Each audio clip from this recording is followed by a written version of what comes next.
जय हिंद। क्या हाल है?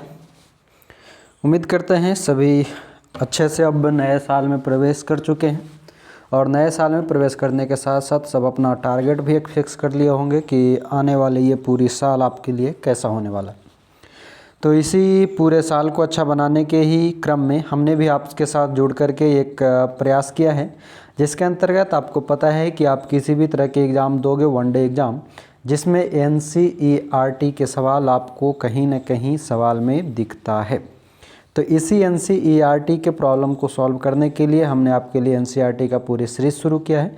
इस सीरीज के अंतर्गत सबसे पहले हमने साइंस सीरीज को शुरू किया है। इस साइंस में हम 6 से 12 तक आपको पूरी क्लास हम कराएंगे, लेकिन अभी जो हमारा क्लास चल रहा है वो अभी क्लास 6 चल रहा है। क्लास 6 जो है, जिसके अंतर्गत आज हमारा ये 5वां चैप्टर होगा। इससे पहले 4 चैप्टर और अपलोड कर दिया गया है जो कि प्लेलिस्ट में है। तो आप डेली इस वीडियो को देखा करें। एक एक वीडियो आपको 30 से 35 मिनट में एक चैप्टर समाप्त कर दिया जा रहा है, जो कि पूरे समझाने के बाद उतना समय में है। उम्मीद करते हैं आप ये डेली वीडियो देख रहे होंगे, क्योंकि इसी चैप्टर को पढ़ने के लिए अगर आप किसी कोचिंग संस्थान में जाते हैं तो 1000, 2000, 10,000 रुपये आप दोगे, लेकिन इससे बेहतर भी नहीं समझाया जाएगा, जो कि हमने यहाँ पर PDF को हाईलाइट करके और पूरी तरह से आपको समझाने का प्रयास किया। तो वीडियो में लास्ट तक देखें, कॉपी पेन लेकर के बैठें आप अपने साथ ही साथ एक चीज़ और बता दूँ, जब ये क्लास पूरी ख़त्म होगा, यानी कि क्लास 6 जैसे ही ख़त्म होगा, आपके लिए अलग से वन लाइनर हम लेकर के आएंगे। क्वेश्चन क्या है? वन लाइनर क्वेश्चन लेकर आएंगे, जिसमें कि पूरे चैप्टर से जो भी इम्पॉर्टेंट पॉइंट था वो हम लास्ट में आपको वन लाइनर में करा देंगे। तो पूरी की पूरी वीडियो आप कंटिन्यू हमेशा बने रहें और देखते रहें। तो साथियों, आज का हमारा जो चैप्टर है वह है शरीर में गति। तो शरीर में गति आप अक्सर अनुभव करते होंगे कि जब आप अपने हाथ को पकड़ते, अपने नाभि को पकड़ते, अपने नस को पकड़ते हैं, आप अपने शरीर को स्थिर कहीं पर रखते तो आपको लगता है कि हमारे शरीर में कुछ झंझनाहट सी हो रही है। झंझनाहट कहने का मतलब कि कुछ गति आपको महसूस होता है। तो ये गति कैसे होता है, क्यों होता है, कहाँ होता है, इसी के बारे में आज का चैप्टर है हमारा शरीर में गति। तो इस गति को शुरू करने से पहले हम आपसे कुछ गति प्राप्त करना चाहते हैं। आप हमारे चैनल को सपोर्ट करो ताकि मेरा चैनल आप फिर से ग्रो कर सके। हुआ यूँ है कि आपको पता होगा कि मैंने पिछले 7-8 महीने में इस YouTube पे काम करना छोड़ दिया था। कारण भी आपको पता है कि मैं जब से मतलब थोड़ी सी ड्यूटी जब हमारा ज्वाइन हुआ, तो ड्यूटी ज्वाइन होने के क्रम में हुआ यूँ कि सारे कुछ हम एडजस्ट नहीं कर पाए। इस कारण से YouTube हमारा छूट गया था, ड्यूटी के दौरान कर नहीं पा रहे थे। अब किसी तरह समय निकाल के घंटे 2 घंटे रात में ही मैं फिर से शुरू किया हूँ, ताकि आप लोगों के साथ जुड़ा रहूँ। क्योंकि 6 महीने में इस तरह से जब अलग हुआ यूट्यूब से और सारे क्लास से, तो मुझे खुद मन नहीं लग रहा था कि मैं आखिर कर क्या रहा हूँ। ठीक है, जो संतुष्टि आप लोगों से बात करके आप लोगों के सामने आकर के होता है, वो इधर ड्यूटी करने में भी नहीं होता है। ठीक है, जॉब तो जॉब है, नौकरी नौकरी है, लेकिन जो संतुष्टि आपके साथ बने रहने में होता है वो यहाँ नहीं होता। ठीक है, इसलिए थोड़ा सा हमें आपके सपोर्ट की ज़रूरत है। आप चैनल को सब्सक्राइब करो और दूसरे लोगों तक शेयर करो, कमेंट लाइक भी पूरा भरपूर करो, ताकि यूट्यूब के एल्गोरिदम में हमारा चैनल फिर से एक्टिविटी करता हुआ दिखाई दे। ठीक है, तो उम्मीद है, आप विश्वास भी है कि आप ऐसा करेंगे। तो आइए चलते हैं, हम क्लास की ओर बढ़ेंगे। आज थोड़ा टाइम आपका हम ज़्यादा ले लिए, क्योंकि हमें आपके सपोर्ट की ज़रूरत है, तो 1-2 मिनट हम आपका ले सकते हैं। तो आप फटाफट जल्दी से शेयर करके आइए और उसके बाद हम यहाँ पर आपके शरीर में गति प्रदान करवाते हैं। तैयार है? ओके। तो देखिए, ये है आपका बूझो। कहता है, बूझो पौधों की गति को लेकर आश्चर्यचकित है। वह जानता है कि पौधे एक स्थान से दूसरे स्थान तक गति नहीं करते, परंतु क्या वे किसी दूसरे प्रकार की गति को प्रदर्शित करता है। बूझो इस NCERT कैरेक्टर में एक छोटा सा बालक है। उसके दिमाग में ये सोच आया, ये देख रहे हो टकलू गंजू को, सोच आया कि यार पौधा जो है एक स्थान से दूसरे जगह वो जाता नहीं है, तो आखिर उसमें कुछ तो प्रकार की गति होती होगी। तो इसी गति को जानने के लिए बूझो के साथ हम भी उस चीज़ को चलना सोचेंगे। और देखिए क्या कहता है। कहता है कि चलना, टहलना, दौड़ना, उड़ना, छलांग मारना, रेंगना, तैरना इत्यादि जंतुओं के एक स्थान से दूसरे स्थान तक जाने के कुछ ढंग हैं। जंतुओं की एक स्थान से दूसरे स्थान तक जाने के तरीके में इतनी अधिक विविधता क्यों है? क्या कारण है कि अनेक जंतु चलते हैं जबकि सांप रेंगता है और मछली तैरती है? ये सभी छोटे छोटे पॉइंट आप जानते होंगे, लेकिन एनसीईआरटी को कभी हल्के में मत लेना। सबसे बड़ी बात, एनसीईआरटी को कभी हल्के में मत लेना। वो जितना छोटा सवाल उतना ज़्यादा वो तीखा होता है। एक कहावत है ना, छोटी मिचैया बड़ी तितैया, जो वाली कहानी है, ठीक है। तो आइए देखते हैं क्या कहता है 5.1 कि मानव शरीर एवं इसकी गतियाँ। तो मानव शरीर और इसके गति में आप देखें तो यहाँ आते हैं, जब बहुत सारे प्रयोग किया गया, या इसमें आपको प्रयोग पढ़ने की ज़रूरत नहीं है, जो इम्पॉर्टेंट है हमने उसी को हाईलाइट कर रखा, ठीक है। तो आप पीडीएफ फिर टेलीग्राम से ले सकते। तो कहता है कि क्या कारण है कि हम अपने शरीर के कुछ अंगों को तो स्वतंत्र रूप से किसी भी दिशा में घुमा सकते हैं और जबकि कुछ अंगों को केवल एक ही दिशा में घुमा सकते हैं। हम अपने शरीर के कुछ भागों को घुमाने में असमर्थ क्यों रहते हैं? मतलब यूँ है कि यहाँ पर एक प्रयोग किया गया, प्रयोग करने के दौरान आपके हाथ का प्रयोग किया गया, आपके उंगली का प्रयोग किया गया, आपके पैर का प्रयोग किया गया। तो आप देखते होंगे कि आपका जो पैर है वो पीछे की ओर मुड़ता है, आगे की ओर नहीं मुड़ता है। ऐसा होता है ना, आपका पैर जो है वो पीछे की ओर इस तरह से मुड़ता है। क्या आपका पैर कभी आगे की ओर ऐसा मुड़ा है? नहीं मुड़ा है, क्योंकि वहाँ पर जो घुटने के बाद जो है वो ऊपर की ओर नहीं पीछे की ओर मुड़ता है। तो इन सभी चीज़ों को देखने के बाद यहाँ पर ये पता चला कि हमारा कुछ अंग जो है एक दिशा में घूम सकता है, कुछ अंग जो है अलग अलग दिशाओं में, जैसे गर्दन है हमारा 3 दाएं बाएं आगे पीछे घूम सकता है ना। ऐसा क्यों होता है? अब यहाँ पर क्रियाकलाप दिया गया है जो आपको करने की ज़रूरत नहीं है। ये आपसे सवाल बच्चों से पूछा गया कि गर्दन पूर्णतः घूमता है कि अंशतः घूमता है, झुकता है कि उठता है कि गति बिल्कुल नहीं करता। इस तरह से ये आपका सवाल दिया हुआ। अब देखें, कहता है कि क्या आपने ध्यान दिया है कि हम शरीर के विभिन्न भागों को उसी स्थान से मोड़ अथवा घुमा पाते हैं जहाँ पर 2 हिस्से एक दूसरे से जुड़े हो। उदाहरण के लिए कोहनी, कंधा अथवा गर्दन। क्या आप ऐसे अन्य भागों के नाम बता सकते हैं? इन स्थानों को संधि कहते हैं। यानी संधि किसको कहते हैं? तो जब शरीर का कोई 2 हिस्सा एक जगह जुड़ता है तो जुड़े हुए भाग को हम क्या कहते हैं? संधि, यानी कि जॉइंट कहते हैं। कहता है यदि हमारे शरीर में कोई संधि नहीं होती तो आपके विचार में क्या हमारे लिए किसी प्रकार की गति करना संभव होता? वास्तव में इन संधियों को कौन सी वस्तु परस्पर बांधती है? अपनी उंगलियों द्वारा अपने सिर, चेहरा, गर्दन, नाक, कान, कंधा के पीछे, हाथ, पैर, उंगली एवं पाद उंगली को दबाइए। पाद उंगली का मतलब पैर की उंगली और आगे की उंगली जो होती है वो सभी को, ठीक है। अब क्या है, आपसे ये क्रियाकलाप करने बोला तो आप खुद प्रयोग कीजिए। और कहता है कि क्या आपको ऐसा अनुभव हुआ कि आपकी उंगली किसी कठोर वस्तु को दबा रही है? ये कठोर संरचनाएं अस्थिर है। मतलब आप अपने हाथ से किसी एक जगह को दबा रहे हैं, तब आपको अनुभव होता है कि हम किसी चीज़ को दबा रहे हैं तो वो मजबूत है, कठोर है। तो वो कठोर संरचना क्या होता है? अस्थि होता है। यानी कि आपको एक पॉइंट ये मिला हड्डी से संबंधित कि हड्डी कैसा होता है? तो कठोर होता है। फिर कहता है आपने शरीर के अन्य भागों में इस प्रक्रिया को दोहराइए। इतनी सारी अस्थियां, जब अस्थियों को नहीं मोड़ा जा सकता तब हम अपनी कोहनी को कैसे मोड़ लेते हैं? सवाल है कि अगर हड्डी इतना मजबूत है, कठोर है, तब जब हड्डी को नहीं मोड़ सकता है तब अपनी कोहनी को कैसे मोड़ लेते हैं? तो कहता है कि हड्डी के ऊपरी हिस्से से लेकर कलाई तक एक ही लंबी अस्थि नहीं होती, वास्तव में अनेक अस्थियां कोहनी तक जुड़ी रहती है। मतलब सवाल आपके लिए ये है, ये पॉइंट है कि हाथ के ऊपरी हिस्सा से लेकर के कलाई तक के एक लंबी हड्डी नहीं होता, यानी कि एक पूरी जॉइंट नहीं है। आप अनुभव करेंगे तो कलाई के पास कुछ हड्डियाँ, आपकी कलाई घूमती है, केहनी आपकी घूमती है, बाजू जो बाँ है वहाँ पर घूमता है।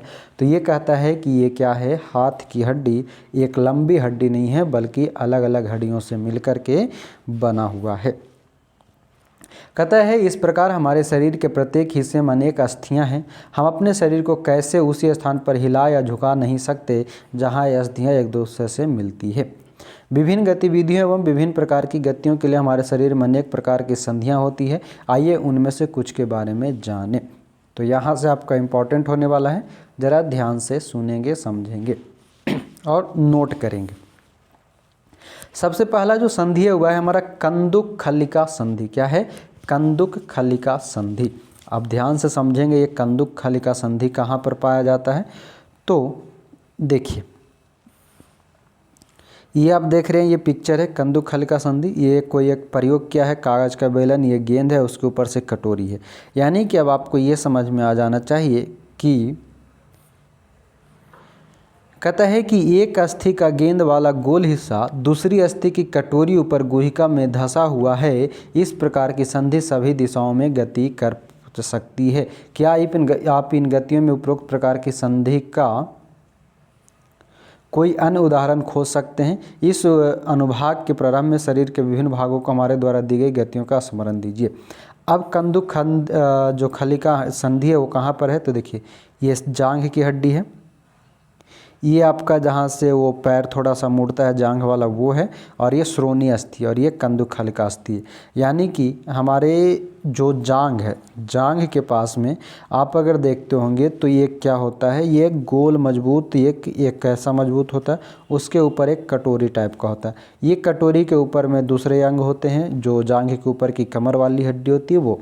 तो कंदुक खलिका संधि कहाँ पाया जाता है? तो जांघ के पास में पाया जाता है। आप सीधा इतना याद रखो, कंदुक खलिका कहाँ पाई जाएगी? तो जांघ के पास में पाया जाता है। और ये किस में धंसा होता है? तो गुहिका में। ये याद रखेंगे कि कंदुक खलिका संधि किस में धंसा होता है? तो गुहिका में धंसा होता है। ये आपका सवाल है, इसको हल्के में ना लें, ठीक है। आगे आइए, अगला है हमारा धुराग्र संधि। दूसरी संधि कौन सी है? धुराग्र संधि। तो कहता है कि गर्दन तथा सिर को जोड़ने वाली संधि धुराग्र संधि कहती है। अब ये देखो, ये डायरेक्ट आपका सवाल मिल गया कि धुराग्र संधि कौन है? तो गर्दन और सिर को जोड़ने वाली संधि को हम धुराग्र संधि कहते हैं। कहता है इसके द्वारा सिर को आगे पीछे या दाएं बाएं घुमा सकते हैं। इन गतियों को करने का प्रयास कीजिए। यह गति हमारे हाथ की उस गति से किस प्रकार भिन्न है? तो ये देखिए, ये धुराग्र संधि है। धुराग्र कहाँ पर पाया जाएगा? तो गर्दन के पास में पाया जाएगा। कहाँ पर? तो आप देखो, गर्दन और सिर को जोड़ने वाली हड्डी को हम कौन सी हड्डी कहेंगे? तो कौन सी संधि कहेंगे? धुराग्र संधि। कहता है जिसमें कुंदक खलिका संधि द्वारा हाथ को पूर्णतः वृत्ताकार रूप में घुमा सकते हैं। धुराग्र संधि में बेलनाकार संधि एक छल्ले में घूमती है। अब क्या समझ में आया? समझ में ये आया कि जो कुंदक खलिका संधि होती है, ये हाथ को, जो आपका हाथ है केहनी वगैरह, और ये जो आप क्या बोलते हैं मतलब बाँह को जो आप ऐसे हाथ घुमाते, बॉलर गेंद फेंकता है हाथ घुमा करके, तो ये किस संधि के कारण होता है? तो कंदुक खलिका संधि के होता है। और कंदुक खलिका संधि कैसा होता है? वृत्ताकार होता है। जबकि धुराग्र संधि कैसा होता है? तो धुराग्र संधि बेलनाकार होता है। कैसा होता है? बेलनाकार अस्थि होता है। धुराग्र संधि कैसा होगा? बेलनाकार अस्थि होगा। तो दो संधि हम पढ़ लिए। अब आते हैं तीसरा संधि। तीसरा संधि है हिंज संधि। इसके बारे में आप अक्सर सुने होंगे और अक्सर आप इसके बारे में जानते होंगे। तो धुराग्र संधि के बारे में एक क्रियाकलाप है, आपको क्रियाकलाप जानने की जरूरत नहीं है। हिंज जैसी संधि द्वारा गति की दिशा ये दिखाई गई है। अब आप देखो, सीधा सीधा आपके पिक्चर में ही एक आंसर छिपा हुआ है, प्रश्न छुपा हुआ है कि घुटने की हिंज संधि, यानी कि जो घुटना, जो आपका पैर जहाँ से मुड़ता है वो किस संधि से जुड़ा होता है? तो हिंज संधि से जुड़ा होता है। कहाँ से जुड़ा होता है? हिंज संधि से जुड़ा होता है। तो कहता है हिंज एक दिशा में गति होने देता है। कोहनी में हिंज कब्जा संधि होती है, जिससे केवल आगे और पीछे एक ही दिशा में गति हो सकता है। यानी हिंज संधि कहाँ पर पाया जाएगा? तो घुटना और केहूनी में। आपने कितना संधि पढ़ा अभी तक? 3 संधि। कौन कौन सी संधि पढ़ा? एक पढ़ा कुंदक खलिका संधि। कुंदक खलिका संधि कहाँ पर? तो हाथ के अंतर्गत और जांघ जो होता है वहाँ पर कुंदक खलिका संधि बाहों, हम लिख दे रहे हैं, बाह में और जांघ में, ये 2 जगह पे जो है कौन सी संधि पाई जाएगी? कुंदक खलिका संधि। कुंदक खलिका संधि कैसा होता है? वृत्ताकार होता है। फिर हमने दूसरा संधि पढ़ा धुराग्र संधि। धुराग्र संधि कैसा होता है? तो बेलनाकार होता है। और ये कहाँ ज्वाइन होता है? तो गर्दन और सिर के पास में। गर्दन और सिर के पास में जो होता है वो धुराग्र संधि होता है। तीसरा हमने कौन सा संधि पढ़ा, हिंज संधि। हिंज संधि कहाँ पर पाया जाएगा, तो घुटना में और कोहनी में। ये देखो ये आपका जांघ से आया हुआ भाग है, ये नीचे का आपका भाग है, ये जो यहाँ पर जॉइंट है वो हिंज संधि है और ये हिंज जॉइंट अक्सर पूछा जाता है। तो कोहनी और जांघ के बीच में हिंज संधि, गर्दन और सिर के बीच में धुराग्र संधि और बाँह और जांघ के बीच में कुंदक खलिका संधि होता है। अब भी अगर नहीं याद हुआ है तो लानत है, आप जल्दी से इसको लिखो और उसके बाद याद करना। अब चौथा संधि आता है हमारा अचल संधि। अचल संधि क्या है, कहता है हमारे सिर की अस्थियों के बीच की कुछ संधियां उन संधियों से भिन्न हैं जिनकी चर्चा हमने अब तक की है। ये अस्थियां इन संधियों पर हिल नहीं सकती, ऐसी संधियों को अचल संधि कहते हैं। मतलब वैसा ज्वाइंट जो हिल नहीं सकता यानी कि इधर उधर नहीं हो सकता, वैसे ज्वाइंट को हम अचल संधि कहते हैं। कहता है जब आप अपना मुंह खोलते हैं तो आप अपने निचले जबड़े को सिर से दूर ले जाते हैं। किसको, निचले जबड़े को सिर से दूर ले जाते हैं। जब अपने ऊपरी जबड़े को हिलाने का प्रयास कीजिए, क्या आप इसे गति दे पाते हैं। ऊपरी जबड़े एवं कपाल के मध्य अचल संधि है। ये आपका सवाल है। सवाल भी ये भी पूछा जाता है कि हमारे शरीर में जो मुंह है, मुंह का कौन सा जबड़ा हिलता है। तो जो जबड़ा है, जबड़ा का निचला भाग जो होता है, निचला जबड़ा, वही आपका हिलता है, ऊपरी जबड़ा नहीं हिलता है। दूसरी बात क्या कि जो हमारा जबड़ा है और कपाल जो होता है, ये इसके बीच में कौन सी संधि होती है, अचल संधि होता है। बात समझ गए। 4 संधि के बारे में हमने जाना। अब कहता है कि हमारे शरीर की सभी अस्थियां ठीक इसी प्रकार शरीर को एक सुंदर आकृति प्रदान करने के लिए एक ढांचे का निर्माण करती है। इस ढांचे को हम कंकाल कहते हैं। यानी कि हड्डियों का एक वह सुंदर ढांचा जिससे हमारे शरीर का निर्माण होता है, वो पूरी आकृति कंकाल कहलाता है। क्या कहलाएगा, हमारे शरीर में सभी प्रकार की अस्थियां एक सुंदर आकृति प्रदान करता है। उस आकृति से बने ढांचा को हम क्या कहते हैं, कंकाल कहते हैं। उम्मीद है आप समझ गए होंगे। तो आप कितने प्रकार के हड्डी पढ़ गए, 4 प्रकार के। अब नीचे थोड़ी सी दूसरा चीज़ है, उससे पहले हम फिर से आपको चाहेंगे कि एक बार हड्डी को फिर से रिवीजन कराएं। तो तैयार हैं आप, आंसर मन ही मन करेंगे, ठीक है। पहला हम क्या पढ़े, कुंदक खलिका। कौन सी संधि, कुंदक खलिका संधि। कुंदक खलिका संधि क्या था, तो कुंदक खलिका संधि का संधि बाँह और कहाँ पर, जल्दी बताओ, जांघ पर पाया जाता है। ये कैसा होता है, बेलनाकार होता है। कैसा होता है, बेलनाकार होता है। क्लियर। दूसरा हमने पढ़ा क्या था, धुराग्र। कौन सी संधि, धुराग्र संधि। धुराग्र संधि कहाँ पर पाया जाता है, कहाँ पर, गर्दन और सिर के पास में पाया जाता है।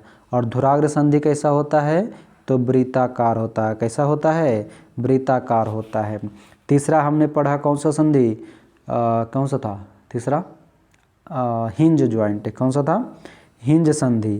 तीसरा हमारा क्या था, हिंज संधि। हिंज संधि कहाँ पर पाया जाएगा, जल्दी बताओ, घुटना और कोहनी में। कहाँ पर, कोहनी में। घुटना और कोहनी में क्या पाया जाएगा, हिंज संधि। और हिंज संधि सिर्फ किधर चलता है, पीछे की ओर मुड़ता है, एक ही दिशा में मुड़ता है। उसके बाद हम कौन सा पढ़े, अचल संधि। अचल संधि तो अब याद हो गया होगा। अचल संधि क्या होता है, तो अचल संधि जो सिर्फ एक ही तरफ मतलब मुड़ता ही नहीं है। तो कौन सा, हमारा जबड़ा, ऊपरी जबड़ा और कपाल। जबड़ा और कपाल क्या है, तो ये हमारा अचल संधि है। जल्दी से इसको स्क्रीनशॉट करो और उसके बाद आगे बढ़ते हैं। अब अगर भूल गए तो बिना बंदूक के गोली से आपको पीटेंगे हम। बात समझ गए, बिना बंदूक के गोली यहीं से मारेंगे, सीधे भेजा में घुसेगा। कुंदक संधि पड़ गया, कुंदक खलिका संधि, धुराग्र संधि, हिंज संधि और अचल संधि। अब नहीं याद हुआ तो बिना गोली के बंदूक से मार खाने के लिए तैयार रहेंगे। यहाँ तक बढ़ गए हम। कंकाल के बारे में भी हम जान गए कि कंकाल क्या है, तो हमारे शरीर को सुंदर आकृति देता है। अब कहता है कि एक्सरे चित्र में से हमें शरीर के सभी कठोर अस्थियों की आकृति का पता चलता है। एक्सरे आप कराओगे तो शरीर का पार्ट पुर्जा सब दिख जाएगा आपका, ठीक है। तो हड्डी के बारे में पता चल जाता है। ये मानव कंकाल है आपका। अब देखो यहाँ पर पिक्चर में हम एक बार समझाने का प्रयास करते हैं आपको, हड्डी समझेंगे। देखिए ये आपको ये वाली भाग दिख रहा है यहाँ पर बाह के पास वाला, और ये आपका बाजू के पास वाला, ये दोनों को हम क्या कहेंगे? सबसे पहले में कौन सी संधि पढ़े थे? कुंदक खलिका। कौन सी? कुंदक खलिका। दूसरा आ जाओ, दूसरा हम पढ़े कौन सा? दूसरा क्या पढ़े थे? धुराग्र संधि। तो धुराग्र संधि हमारा कहाँ पर पाया जाता था? धुराग्र संधि जो था ये आपका ये गर्दन वाली जो भाग है, सिर और गर्दन, इसके बीच में आपका धुराग्र संधि था। तीसरा हम क्या पढ़े? तीसरा पढ़े थे हिंज ज्वाइंट। तो हिंज ज्वाइंट आपको ये वाला जो घुटना दिख रहा है और ये केहूनी दिख रहा है, ये आपका हिंज ज्वाइंट है, ठीक है। उसके बाद चौथा क्या पढ़े थे? चौथा पढ़े थे हम अचल संधि। तो अचल संधि तो इसका ये मुँह मिटा दिए हम, तो अब क्या करें? अचल संधि जो है ना, ये जबड़ा और ये कपाल, जबड़ा और कपाल के बीच में अचल संधि, अब नहीं भूलिएगा, ठीक है। आगे बढ़ते। कहता है कि क्या कभी आपका अथवा आपके परिवार के किसी सदस्य का एक्सरे हुआ है? कई बार चोट लगने पर चिकित्सक एक्सरे करवाते हैं जिससे उन्हें अस्थियों को हुई संभावित क्षति के विषय में जानकारी प्राप्त होती है। एक्सरे चित्र से हमें शरीर की अस्थियों की आकृति का पता चलता है। कह रहे हैं कि अपने हाथ के अग्र एवं ऊपरी भाग तथा पैर के निचले एवं ऊपरी भाग के अस्थियों का अनुभव कीजिए। प्रत्येक अंग की अस्थियों की संख्या का पता लगाएं। अपने घुटने और कोहनी की अस्थियों का ठीक इसी प्रकार अनुभव करें और एक्सरे चित्र से तुलना कर प्रत्येक भाग में अस्थियों की संख्या ज्ञात कीजिए। यानी कि अब आपको अस्थि की संख्या ज्ञात करना है। तो अब देखिए यहाँ पर जो पॉइंट यहाँ पर क्रियाकलाप में इस तरह का दिया रहता है, इसको मैं फास्ट इसलिए पढ़ देता हूँ ताकि आपको रिदम में वो समझ में आ जाए कि हाँ हम अगला पॉइंट पे कहाँ जा रहे हैं, ठीक है। वो समझने वाली आपके लिए नहीं है, समझने और याद करने के लिए ये है जो हमने हाईलाइट कर रखा।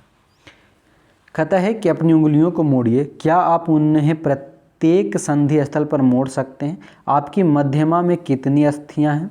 अपनी हथेली के पिछले भाग का स्पर्श करके अनुभव कीजिए। क्या इसमें अनेक अस्थियां हैं? क्या आपकी कलाई लचीली है? यह अनेक छोटी छोटी अस्थियों से बने होते हैं जिन्हें कार्पेल कहते हैं। समझे बबुआ? नया शब्द हमें क्या मिला? कार्पेल। तो कार्पेल क्या है? और यदि इसमें ये मात्र एक ही अस्थि होती है तो क्या होती है? मतलब ये कह रहा है कि आप अपने उंगली जो है, हाथ की उंगली आपका है, सभी जगह पे क्या है कि 1 2 3, यहाँ पर 1 joint, 2 joint, 3 joint, 4 joint, 4 joint आपको दिख रहा है प्रत्येक उंगली में। तो ये जो प्रत्येक उंगली में 4 तरह के ज्वाइंट हैं, इसमें आप क्या देखेंगे कि प्रत्येक हड्डी के बीच में एक संधि है और उस संधि मध्यमा में जो कह रहा है कि अपनी हथेली के पिछले भाग का स्पर्श करके अनुभव कीजिए। क्या इसमें अनेक अस्थियां हैं? क्या आपकी कलाई लचीली? आपकी जो कलाई है वो लचीली है और इन कलाइयों में जो ये छोटी छोटी हड्डियाँ पाई जाती है, तो कलाइयों में पाई जाने वाली छोटी छोटी हड्डियों को हम क्या कहते हैं? कार्पेल कहते हैं। क्या कहते हैं? कार्पेल कहते हैं। कलाइयों में पाए जाने वाली छोटी छोटी हड्डियों को कार्पेल कहते हैं। बात समझ गए? कार्पेल किसको कह रहे थे? तो अनेक छोटी छोटी अस्थियों से बनी होती है, उसको हम कार्पेल कहते हैं, जो कि किस में होता है? हाथ की हड्डी में होता है। अब देखिए, कहता है कि गहरी सांस भरकर इसे कुछ समय तक रोके रहिए। अपने वक्ष एवं पीठ को हल्के से दबाकर अपनी अस्थियों का अनुभव कीजिए।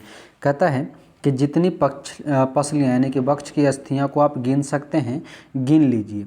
और देखिए, कहता है हम देखते हैं कि पसलियाँ विशेष रूप से मुड़ी हुई है। वे वक्ष की अस्थि एवं मेरुदंड से जुड़कर एक बक्से की संरचना करती है। इस संख्यारूपी बक्से को पसली पिंजर कहते हैं। बक्ष के दोनों तरफ 12 पसलियाँ होती है। हमारे शरीर के कुछ महत्वपूर्ण अंग इसमें सुरक्षित रहते हैं। ये आपका पसली पिंजर है, जो आप देख सकते हैं, पिंजरा है। पसलियों का पिंजर मतलब पसलियों का पिंजरा है, जिसमें तोता जैसे फंसा होता है। उसी तरह से इस पसली पिंजर के अंतर्गत हमारा बहुत सारे अंग सुरक्षित होते हैं। और ये याद रखना है कि बक्ष के दोनों तरफ कितनी पसलियाँ होती है? तो पसलियों की संख्या 12 होती है।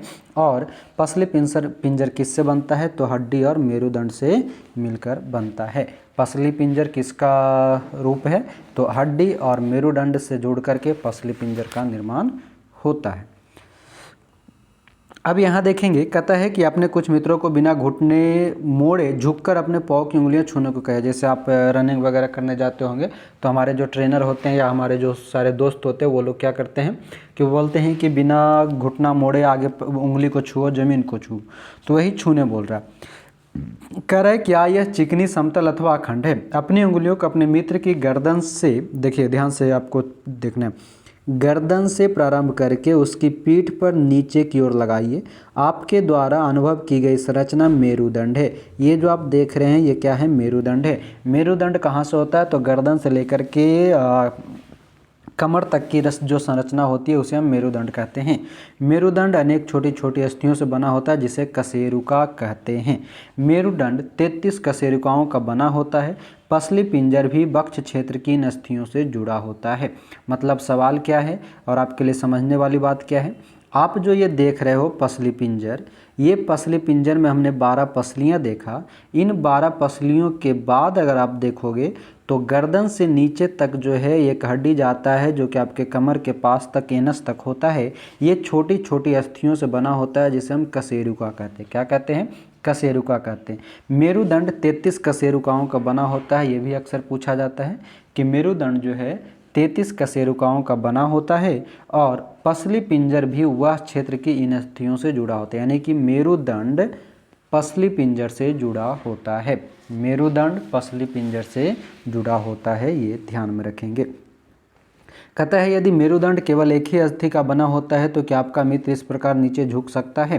तो कहता है अपने मित्र को खड़े होकर हाथों से किसी दीवार को धक्का लगाने के लिए कहिए। उससे कहिए कि वह अपने हाथों से दीवार पर धक्का लगाने का प्रयास करे। क्या आपको उसके कंधों के समीप 2 उभरी हुई अस्थियां दिखाई देती हैं? उन्हें कंधे की अस्थियां कहते हैं। कंधा के पास में जो आप दोनों तरफ देखेंगे वो कंधे की हड्डी होगा, जो आपको याद करने की जरूरत नहीं, आप उतना अनुभव करते होंगे।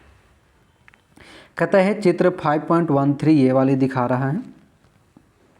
ध्यान से पूर्वक देखिए। यह संरचना श्रोणीय अस्थियां हैं। यह बॉक्स के समान एक ऐसी संरचना बनाती है जो आपके अमाशय के नीचे पाए जाने वाले विभिन्न अंगों की संरक्षा यानी कि रक्षा करता है। यह कुल्हे वाला वह हिस्सा है जिसके सहारे आप बैठते हैं। यानी कि ये जो आप देख रहे हैं यानी कि कुल्हा वाला जो हिस्सा होता है जो ऊपर मेरुदंड से, ये वाला हिस्सा देखो मेरुदंड से आके जुड़ रहा है। यहाँ पर ये देखो आपका कुंदक खलिका हड्डी जो दिख रहा है ये है, और ये पूरा जो है आपका क्या बोलते हैं? कुल्हा बोलते हैं, जिस पे हम बैठते हैं। ठीक है, तो ये क्या है कि कहाँ से जुड़ा होता है? तो श्रोणीय अस्थियाँ अमाशय के नीचे पाया जाने वाला होता है जो कि ये विभिन्न अंगों की रक्षा करता है, और ये क्या है? कुल्हे के सहारे जो हम बैठते हैं वो है। तो ये क्या है? श्रोणीय अस्थियाँ हैं। फिर कहता है आपकी खोपड़ी अनेक अस्थियों के एक दूसरे से जुड़ने से बनी है। यह हमारे शरीर का अति महत्वपूर्ण अंग है।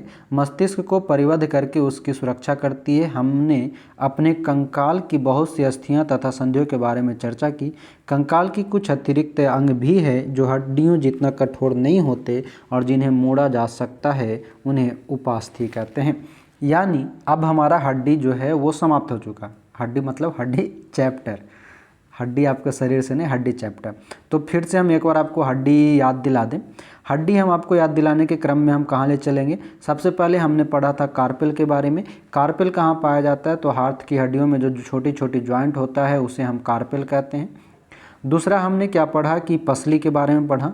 तो पसली पिंजर वो होता है जो संकीरूपी होता है और हड्डी और मेरुदंड से जुड़कर बनता है। पसली टोटल कितना होता है? वक्ष के दोनों तरफ 12 पसलियाँ होता है। पसलियों के बाद हमने मेरुदंड के बारे में पढ़ा। मेरुदंड क्या होता है? तो गर्दन से प्रारंभ होकर के पीठ के नीचे तक जाता है। मेरुदंड जो होता है 33 कशेरुकाओं का बना होता है।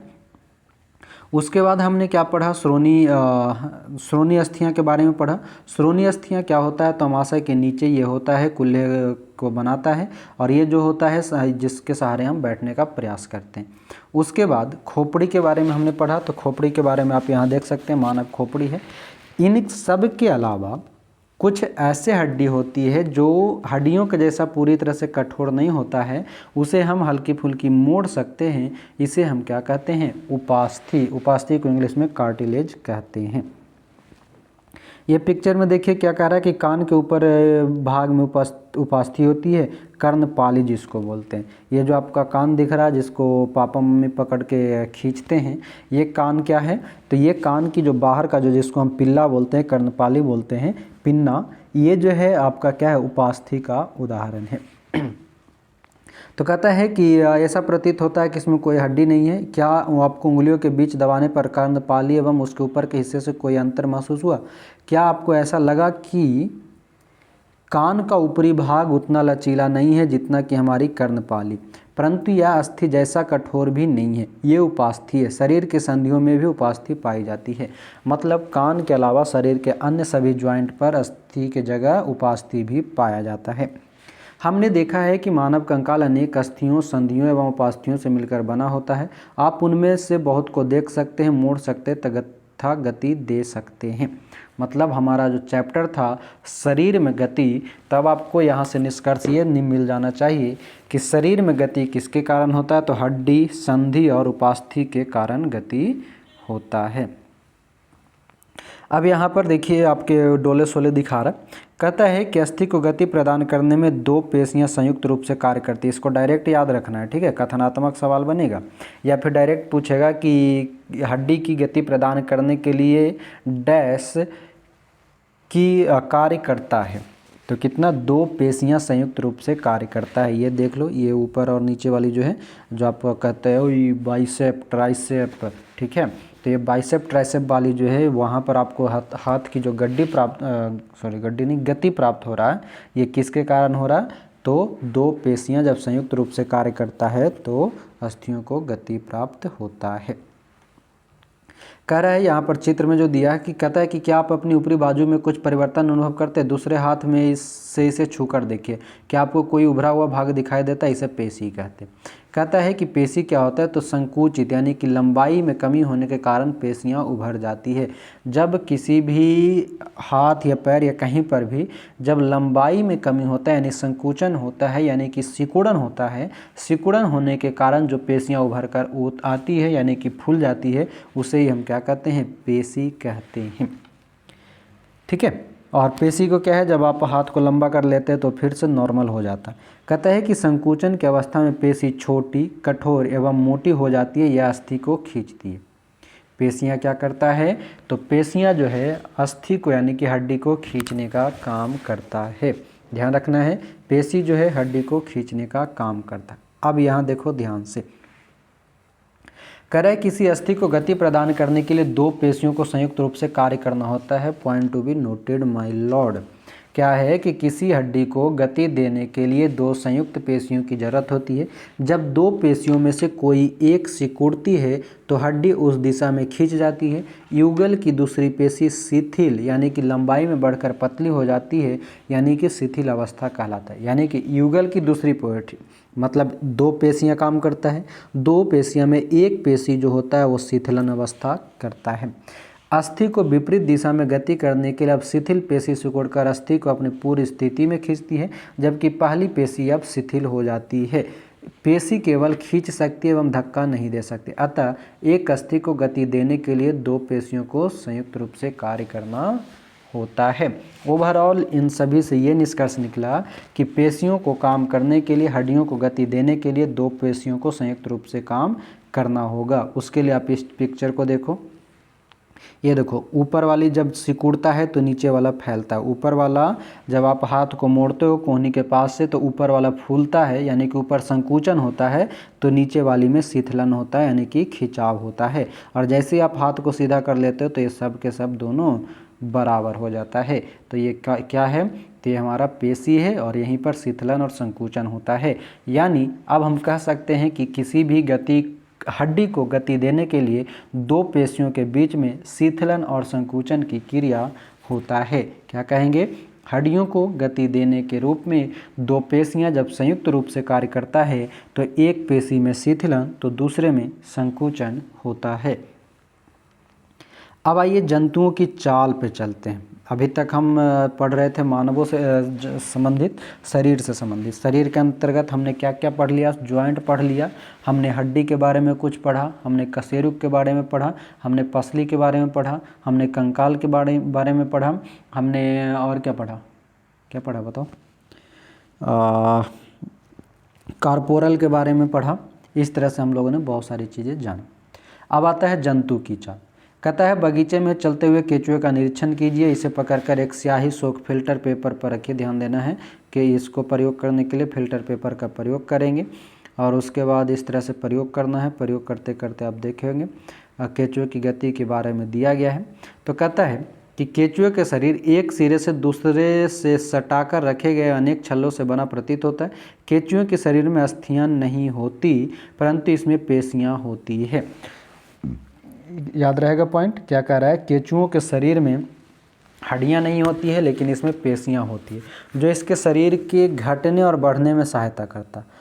केंचुआ के शरीर में हड्डी नहीं होता, पेशी होता है। पेशी उसके शरीर को घटने बढ़ने यानी कि लंबा और छोटा होने में मदद करता है। चलने के दौरान केंचुआ अपने शरीर के पश्च भाग को भूमि से जकड़े रहता है। ये ध्यान रखना, पूछा हुआ सवाल है, ठीक है, कि केंचुआ जो है चलने के समय में किस भाग को भूमि से जकड़ कर रखता है, तो पश्च भाग को। जेसीबी को देखा है, जेसीबी, या फिर आप वो क्या बोलते हैं, एक और कोई गाड़ी है जिसका वो लंबा वाला है, हाँ, तोप वगैरह का जो होता है ये, तो तोप वगैरह में आप अक्सर देखोगे पीछे वाला जो सिरा होता है ना, ये चिपका हुआ रहता है रोड से, ये वाली आगे वाली सिरा आगे की ओर बढ़ता है। जेसीबी में भी कुछ ऐसा ही होता है। तो केंचुआ भी वही करता है कि केंचुआ का शरीर जो है पीछे जमीन से जड़ा हुआ रहता है तथा अग्रभाग को फैलाता है। इसके बाद वह अग्रभाग से भूमि को पकड़ता है तथा पश्चभाग को स्वतंत्र कर देता है। इसके बाद यह शरीर को संकुचित करता है तथा पश्चभाग को आगे की ओर खींचता है। इससे वह कुछ दूरी तक आगे बढ़ता है। केंचुआ इस प्रक्रिया को बार बार दोहराते हुए मिट्टी पर आगे बढ़ता है। इसके शरीर में चिकने पदार्थ होते हैं जो इसे चलने में सहायता करता है। फिर कहता है अपने शरीर के हिस्से को जमीन से किसी प्रकार टिकाता है। इसके शरीर में छोटे छोटे अनेक सूक होते हैं। ध्यान रखना है, शब्द क्या प्रयोग किया गया है, सूक। बाल जैसी आकृति होती है। ये सूक पेशियों से जुड़े होते हैं। ये सूक मिट्टी में उसकी पकड़ को मजबूत बनाता है। यानी मिट्टी में केंचुआ को पकड़ बनाने के लिए क्या मजबूत होता है, तो सूक होता है। और सूक क्या है, तो पेशी से जुड़ा होता है। केंचुआ में हड्डी नहीं होता है। केंचुआ पेशियों की सहायता से आगे की ओर चलता है। इतना याद रखें। कहता है केंचुआ वास्तव में अपने रास्ते में आने वाले मिट्टी को खाता है। उसका शरीर अनपचे पदार्थ, ध्यान रखेंगे, अनपचे पदार्थ को बाहर निकाल देता है। केंचुआ द्वारा किया गया कार्य मिट्टी को उपजाऊ बना देता है, जिससे पौधों को फायदा होता है। चलो आपसे सवाल है, किसान का मित्र किसे कहा जाता है? किसान का मित्र किसे कहा जाता है, जल्दी से बताओ, बता दिए, कमेंट में बता देना। अब आते हैं घोंघा। क्या है घोंघा? घोंघा आप देखे होंगे। कहता है कि इसे कवच कहते हैं। कह रहा है कि किसी बगीचे में घोंघे का अवलोकन कीजिए कि आपको इसके पीठ पर गोल संरचना दिखाई देगी। जो पीठ पर गोल संरचना दिखाई देता है उसे कवच कहते हैं। यह घोंघे का बाह्य कंकाल है, परंतु यह अस्थियों का बना नहीं होता। ध्यान देंगे, घोंघा जो आप देखते हैं वो उसका बाहरी कंकाल मजबूत होता है। ये आप देखो घोंघा है, ठीक है, वो बाहरी कंकाल जो है वो मजबूत होता है, लेकिन एक्चुअली में वो अस्थि नहीं होता है। यह कवच एकल एकक होता है और यह घोंघे को चलने में कोई सहायता नहीं करता। इसका जो कवच है ये घोंघा को चलने में सहायता नहीं करता है, यह घोंघे के साथ खींचता जाता है। यानी कि घोंघे के ऊपर की जो कवच आप देख रहे हो, जो एक्चुअली में इसका बाह्य कंकाल है, और लेकिन ये उसका हड्डी नहीं है। ये जो है एक तरह का कवच है, और कवच जो है घोंघा को चलने में कोई सहायता नहीं करता है, सिर्फ और सिर्फ ये उसके साथ खींचा जाता है। अब यहाँ पर परीक्षण करना है, परीक्षण आपको करना नहीं, आपको परीक्षा पास करना है। कहता है कि कवच का छेद खुलने पर आपने उसमें एक मोटी मांसल संरचना तथा सिर बाहर आते देखा। मोटी संरचना इसका पाद है। ध्यान रखेंगे, मोटी संरचना इसका पाद है जो दृढ़ पेशियों का बना होता है। क्या कह रहा है कि कवच यानी कि घोंघा जो है, आप ये देखो, ये वाली, ये जो आप देख रहे हो, ये वाली आगे वाली, यही इसका क्या है, हाथ पैर है। जो मांसल संरचना है, सिर बाहर आता है। मोटी संरचना जो होता है इसका पाद यानी कि पैर है, जो दृढ़ पेशियों का बना होता है। अब अगला आता है हमारा तिलचट्टा। तीसरा जीव क्या है, तिलचट्टा। तिलचट्टा जिसको हम कॉकरोच कहते हैं। कहता है तिलचट्टा जमीन पर चलता है, दीवार पर चढ़ता है और वायु में उड़ता भी है। तीनों चीज़ करता है, दीवार जमीन पर चलेगा, दीवार पर चढ़ेगा, वायु में उड़ेगा। इसमें 3 जोड़ी पैर होता है। बहुत बार ये सवाल पूछा जाता है कि तिलचट्टा में कितने जोड़ी पैर होते हैं, तो 3 जोड़ी यानी टोटल 6। कहता है जो चलने में सहायता करता है। इसका शरीर कठोर बाह्य कंकाल द्वारा ढका होता है। यह बाह्य कंकाल विभिन्न एककों की परस्पर संधियों द्वारा बनता है, जिसके कारण गति संभावित हो पाती है। यानी कि सीधा सीधा अभी तक आपको याद रखना है कि केचुआ ज़मीन पर चलेगा, दीवार पर चढ़ेगा, वायु में उड़ेगा और केचुआ के 3 जोड़ी पैर होता है, बाह्य कंकाल का बना होता है। अब आते हैं, कहता है कि वक्ष से 2 जोड़े पंख भी जुड़े होते। ध्यान रखना है, ये देखो तिलचट्टा आपको दिख रहा होगा। लड़कियां तो इसको देख करके आसमान में उड़ने लगती हैं। सही बोले ना जी? ओह माय गॉड, ये क्या है ना? तो ये क्या है कि तिलचट्टा है। तो तिलचट्टा जो है ये क्या है कि वक्ष से 2 जोड़े पंख भी जुड़े होते हैं। तिलचट्टा के वक्ष में 2 जोड़े पंख यानी 4 पंख है, ये भी याद रखना है। कितने जोड़ी पैर? 3 जोड़ी पैर, 2 जोड़ी पंख, 3 जोड़ी पैर, 2 जोड़ी पंख, ये याद रखेंगे तिलचट्टा में। कहते सॉरी, अगले पैर संकरे और पिछले पैर चौड़े एवं बहुत पतले होते हैं। तिलचट्टे में विशिष्ट पेशियां होती है। पैर की पेशियां उन्हें चलने में सहायता करती है। वक्ष की पेशियां तिलचट्टे के उड़ने के समय उनके पैरों को गति देती है। अब आता है पक्षी। पक्षी क्या है? कहता है पक्षी हवा में उड़ते हैं और भूमि पर चलते हैं। बत्तख तथा हंस जैसे कुछ पक्षी जल में तैरते भी हैं। पक्षी इसलिए उड़ पाते हैं कि उनका शरीर उड़ने के लिए अनुकूलित होता है। पक्षी जो है क्यों से उड़ता है? तो शरीर उड़ने के लिए अनुकूलित होता है। उनकी अस्थियों में वायु प्रकोष्ठ होते हैं, ये ध्यान रखना है। पक्षियों के शरीर में वायु प्रकोष्ठ होता है, मतलब हवा भरा हुआ रहता है, जिसके कारण उसकी अस्थियां हल्की होती है लेकिन मजबूत होती है। पश्चपाद यानी कि पैरों की अस्थियां चलने व बैठने के अनुकूलित होता है। अग्रपाद की अस्थियां रूपांतरित होकर पक्षी के पंख बनाती है। देखो बिहार दरोगा में इस सवाल पूछा हुआ है। जो समजात अंग समरूप अंग के रूप में जब बात करते हैं तो पक्षियों का जो आगे वाला हड्डी होता है जिसको हम अग्रपाद बोलते हैं, उस अग्रपाद की हड्डियां पक्षी में पंख होता है। ध्यान रखना है, जैसे हमारा अग्रपाद के रूप में हाथ है, उसी तरह से पक्षियों का जो आगे वाला जो हाथ है वो एक्चुअली में है हड्डी, लेकिन हड्डी जो है पंख के रूप में होता है।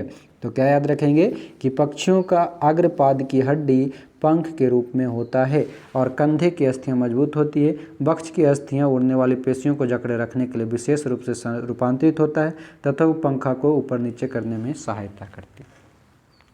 मोटा मोटी आप क्या समझे यहाँ से कि पक्षी जो है, पक्षी हवा में उड़ेगा, भूमि पर चलेगा, कुछ जल में तैरेगा। इसका शरीर जो होता है वायु प्रकोष्ठ से बना होता है और इसकी हड्डी जो होती है हल्की होती है। इसके पीछे का जो पैर होता है उससे चलना और बैठने का काम करता है। लेकिन पक्षियों का अग्रपाद जो होता है वो क्या होता है?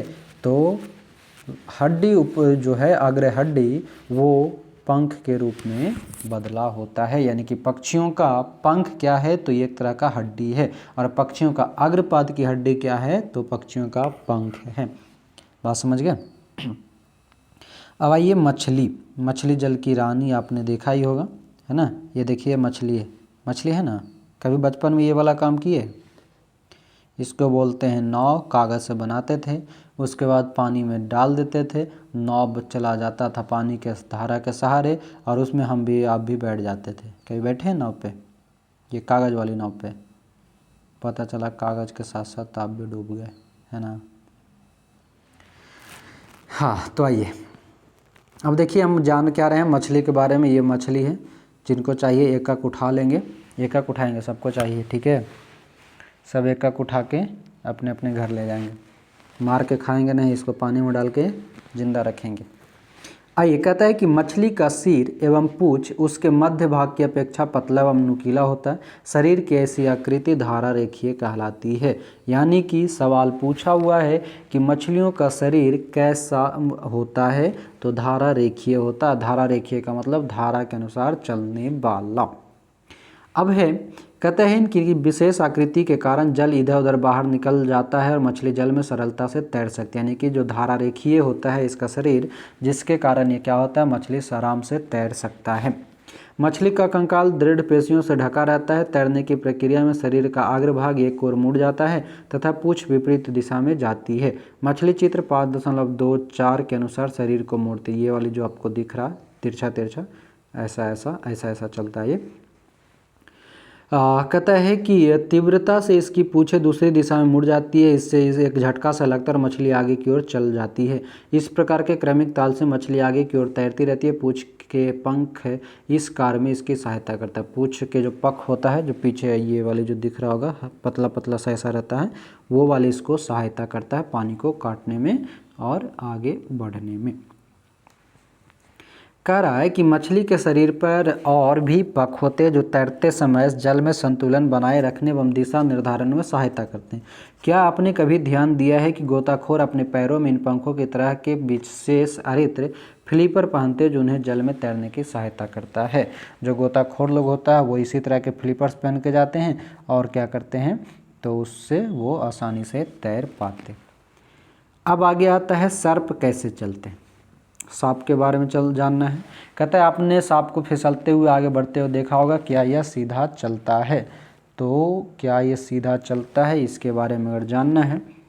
और देखो ये पिक्चर जब से दिख रहा है ना, मुझे डर लग रहा ये वाली जो पिक्चर है जब से यहाँ पे अभी स्क्रीन पे दिख रहा है मुझे, तब से मुझे डर लग रहा, क्योंकि एक बार ऐसा ही सांप बहुत ख़तरनाक मैं देख चुका था। ठीक है, इसलिए इसको मिटा देते हैं। अब आगे पढ़ते हैं। ठीक, जैसे इस पे नज़र गया तो मेरा शरीर गनगना गया, मतलब रोम रोम खड़ा हो गया। एक बार सांप मुझे काट भी लिया था। ठीक है, काट लिया, फिर उसके बाद उसको हमने जाके खोज करके उसको क्या किए बताइए। आप सोच रहे होंगे मार दिए होंगे, नहीं, छोड़ दिया उसको वैसे ही जिंदा दीवार पे चढ़ा जा रहा था मैं फ़ोटो खींच के फ़ोन से। उसके बाद उसको छोड़ दिया, मैं मारा ही नहीं। जब फिर रात भर हॉस्पिटल में गए पटना में, वो क्या बोलते हैं NMCH शायद हॉस्पिटल है ना, अगम कुआं तरफ, उधर रात भर हॉस्पिटल में रहे। उसके बाद फिर रूम पे आ गए, रात भर जाग के रहे थे। वो डॉक्टर के अंतर्गत डॉक्टर क्या बोले कि सोना नहीं है, आँख जब भी नींद आने लगे, थोड़ी सी चक्कर आने लगे, तब बताना, तब इंजेक्शन देंगे। मुझे रात भर कोई इंजेक्शन तक नहीं दिया, किसी तरह का पानी नहीं चढ़ाया। कैसा डॉक्टर था पता नहीं, बोला जब तक कुछ होगा नहीं तब तक कुछ नहीं करेंगे। मतलब डॉक्टर अच्छा था उनका कहने का मतलब था कि जब अगर सांप का थोड़ी सी भी विष अंदर शरीर में फैलने लगे तब बताना, तब कुछ ट्रीटमेंट करेंगे। तो रात भर 2-3 बजे तक वो जगा करके रखे हॉस्पिटल में, कुछ नहीं हुआ। तो फिर वो बोले कि घर जा सकते हो। करीब कितना 9-9:30 बजे रात में काटा था। 2-3 बजे तक हॉस्पिटल रहे, कुछ नहीं हुआ, तो बोले कि घर जाओ, घर में अभी 24 घंटा जागे रहना है। तो 24 घंटा पूरी जागे थे, रात सुबह मतलब 12 घंटा जागे थे। 9 बजे दिन के बाद नहा वहा करके फिर सोए थे। और देखते हैं, कहता है कि अरे यार फिर से सांप जिंदा हो गया। हकार है कि सर्प का मेरुदंड लंबा होता है, शरीर की पेशियां क्षीण एवं असंख्य होती है, वे परस्पर जुड़ी होती है चाहे वे दूर ही क्यों न हो। पेशियां मेरुदंड, पसलियां एवं त्वचा को भी एक दूसरे से जोड़ती है। ध्यान रखना है, पेशियां जो है क्या करता है, मेरुदंड, पसली एवं त्वचा को भी एक दूसरे से जोड़ती है। सर्प का शरीर अनेक बलय में मुड़ा होता है, इसी प्रकार सर्प का प्रत्येक बलय उसे आगे की ओर ढकेलता है। इसका शरीर अनेक बलय बनाता है और प्रत्येक बलय आगे की ओर धक्का देता है। इस कारण सर्प जो है बहुत तेज गति से आगे की ओर चलता है, परंतु सरल रेखा में नहीं चलता। सांप क्या है, सरल रेखा में नहीं चलता, मतलब सीधा नहीं चलता, वो ऐसे ऐसे चलता है। कहता है कि हमने विभिन्न जंतुओं की गति प्रदान करने वाले अस्थियों एवं पेशियों के विषय में जानकारी प्राप्त की है। पहेली और बूझों के पिटारे में जंतुओं के बारे में है। अब यहाँ देखिए, प्रसिद्ध ग्रीक दार्शनिक अरस्तु ने अपनी पुस्तक गैट ऑफ एनिमल्स में स्वयं अपने आप से अनेक प्रश्न पूछे। तो आपके लिए सवाल सिर्फ इतना है कि गैट ऑफ एनिमल्स पुस्तक किसकी है, तो अरस्तु की। गैट ऑफ एनिमल पुस्तक किसका है, अरस्तु की प्रसिद्ध पुस्तक है gait of animal. Gait of animal किसकी पुस्तक है, अरस्तु की पुस्तक है। फिर कहता है कि मनुष्य के 2 पैर तथा गाय और भैंस के 4 पैर क्यों होते हैं। बहुत से जंतु संपादी होते हैं, संपादी मतलब 2, 4, 6 सम संख्या वाला। क्यों, हमारे पैरों में मुड़ने का ढंग हमारे हाथों की तुलना से अलग क्यों है, ये सभी आपके लिए प्रश्न हैं। इस प्रश्न की खोज आप अपने जीवन में आगे के चैप्टर में, आगे के क्लास में करेंगे। लेकिन अभी जो है हमारा ये चैप्टर समाप्त होता है, लेकिन अभी बने रहेंगे, कुछ पॉइंट यहाँ पर मौजूद है। बेहतर जीवन के लिए योग क्या कहता है कि योग प्राचीन परंपरा का एक अमूल्य उपहार है। संयुक्त राष्ट्र द्वारा 21 जून को अंतर्राष्ट्रीय योग दिवस के रूप में घोषित किया गया। आप अक्सर इसको याद रखे होंगे। बाकी योग क्या करता है वो आपको जानना जरूरी है। स्वस्थ रखता है, मेरुदंड को सीधा रखने में मदद करता है, जिससे आप सीधा बैठते हैं, झुक कर नहीं। योग का कई मुद्राएं ऐसी है जिससे आप स्वयं का वजन उठाते हैं, इससे अस्थियाँ मजबूत होती है और ऑस्टियोपोरोसिस से बचते हैं, यानी कि योग करने से ऑस्टियोपोरोसिस से भी बच सकते हैं। यह जोड़ों के दर्द को कम करती है, जो अधिकतर बुजुर्ग लोगों में देखा जाता है। इससे शरीर की सभी मांसपेशियां सक्रिय रहती है। इससे हृदय भी स्वस्थ रहता है, जिससे वह अधिक दक्षता से कार्य करता है। कुछ योग आसन ऐसे हैं जिससे एक प्रशिक्षित व्यक्ति की देखरेख में किया जाना चाहिए। अब यहाँ पर कुछ शब्द था जिसके बारे में हमने जान लिया है ऑलरेडी। मेरुदंड, कंदुखलिका। कंदुखलिका वो था जो बाह और जांघ के पास में था। सुक जो था ये केंचुआ में पाया गया था। उपास्थि वो है जो मुलायम हड्डी होता है, गुहिका। फिर अचल संधि। अचल संधि वो था जो मुड़ता ही नहीं था। जंतु की चाल, हिंज संधि जहाँ पर आपका केहूनी और घुटना था। पेशी के बारे में हमने पढ़ा, बाह्य कंकाल पढ़ा, श्रोणी अस्थियाँ पढ़ा जो आपका कुल्हा के बीच में होता है। धुराग्र वो था जो गर्दन और सिर के बीच में था। पसली पिंजर जिसमें पिंजर या पसली मौजूद था जो 12 जोड़ी था। फिर कंधे की अस्थि के बारे में पढ़ा, कंकाल के बारे में पढ़ा, धारा रेखी जो मछली में होता है, ये सभी के बारे में पढ़ा। अब सारांश है, सारांश को भी एक बार पढ़ लेते हैं। सारांश का कहने का मतलब यह है कि पूरी कहानी खत्म होगी, अब लास्ट में पता करना है कि सीता किसकी पत्नी थी। हाँ, तो कहता है कि अस्थि एवं उपास्थि मानव कंकाल बनाती है। पूरा याद रखना है कि मानव कंकाल में कौन कौन आता है, अस्थि और उपास्थि। यह शरीर का पिंजर बनाता है और इसे एक आकृति भी देता है। कंकाल चलने में सहायक और आंतरिक अंगों की सुरक्षा देता है। दूसरा पॉइंट है कि मानव कंकाल खोपड़ी, मेरुदंड, पसली, वक्ष की हड्डी, कंधे एवं श्रोणी, मेखला तथा हाथ एवं पाँव की अस्थियों से बनता है। पेशियों के जोड़े के एकांतर क्रम में सिकुड़ने एवं फैलने से अस्थियां गति करती है। अस्थियों की संधियां अनेक प्रकार की होती है, यह उस संधि की प्रकृति एवं गति की दिशा पर निर्भर करता है। पक्षियों के दृढ़ पेशियों तथा हल्की अस्थियां मिलकर उन्हें उड़ने में सहायता करती है। ये पंखों को फड़फड़ाकर उड़ते हैं। मछली शरीर के दोनों ओर एकांतर क्रम में वलय बनाकर जल में तैरती है। ये ध्यान रखना है, शरीर के दोनों ओर एकांतर क्रम में। सांप अपने शरीर के दोनों ओर एकांतर क्रम में वलय बनाते हुए भूमि पर वलयाकार गति करता हुआ, ये ध्यान रखना है, सांप कैसा गति, वलयाकार गति करता हुआ आगे की ओर फिसलता है। बहुत सारी अस्थियां एवं उससे जुड़ी पेशियां शरीर को आगे की ओर धक्का देती है। फिर है कि तिलचट्टे का शरीर एवं पैर कठोर आवरण से ढके होते हैं जो बाह्य कंकाल बनाता है। वक्ष की पेशियां 3 जोड़ी पैर और 2 जोड़े पंख से होती है। तिलचट्टा में 3 जोड़ी पैर और 2 जोड़ी पंख होता है जो तिलचट्टा को चलने उड़ने में सहायता करता है। केंचुए में गति शरीर की पेशियों के बारी बारी से विस्तरण एवं संकुचन से होती है। शरीर की अधः सतह पर सूक्ष्म केंचुओं को भूमि पर पकड़ बनाने में सहायता करता है। घोंगा पेशीय पाद की सहायता से चलता है। घोंगा कैसे चलेगा, तो पेशीय पाद की सहायता से चलेगा। तो ये था आपका पूरी की पूरी आज का राम कहानी। सुनो रे भाई राम कहानी। देखिए यहाँ से सवाल आपको अक्सर पूछा जाता है कॉलम 1 कॉलम 2 मिलाने के लिए। ऊपरी जबड़ा बता सकते हैं। ऊपरी जबड़ा देखिए अचल संधि। मछली खोजिए क्या करेगा। अब मछली का शरीर धारा रेखीय होता है। पसलियाँ क्या हो जाएगा, हृदय की सुरक्षा करता है। घोंघा हो जाएगा आपका, बहुत धीमी गति से चलता है। तिलचट्टा जो होता है शरीर पर पंख होते, बाह्य कंकाल होते, तिलचट्टा का बाह्य कंकाल होता है। ये हो गया, ठीक है। मतलब ये हमने मिलान कर दिया, बाकी आप कभी इसको देख लेना। इस तरह से यहाँ पर भी बहुत सारे सवाल हैं। अस्थियों की संधि यहाँ शरीर को डैश डैश डैश डैश सब, तो ये सवाल आप खुद बना लेंगे। मिलेंगे अगले चैप्टर में, चैप्टर नंबर 6 के साथ। आप जल्दी से बताओ क्लास आपको कैसा लगा। हमने समझाने का प्रयास किया कि आपको समझ में आया। दूसरी बात, हमने आपसे ये भी बात पहले भी कहा था कि हमें आपकी सपोर्ट की ज़रूरत है। हमें आपके लाइक शेयर सब्सक्राइब की ज़रूरत है। आप जितना ज़्यादा से ज़्यादा लोगों तक पहुँचाओ ताकि हमारा शरीर पढ़ाते पढ़ाते शरीर ही आ गया। हमारा चैनल, आपका चैनल जो है वो जल्द से जल्द ग्रो कर पाए और जल्द से जल्द आगे की ओर बढ़े लोगों तक पहुंचते हुए। तो जल्दी से जाते जाते फिर से एक बार सभी लोगों तक पहुंचा दीजिए। शेयर लाइक्स कमेंट करते रहें। बाकी मिलेंगे अगले चैप्टर में। अभी के लिए आपका बहुत बहुत धन्यवाद। पढ़ते रहिए, पढ़ाते रहेंगे हम और इसी तरह से आगे बढ़ते रहेंगे, बढ़ाते रहेंगे। जय हिंद।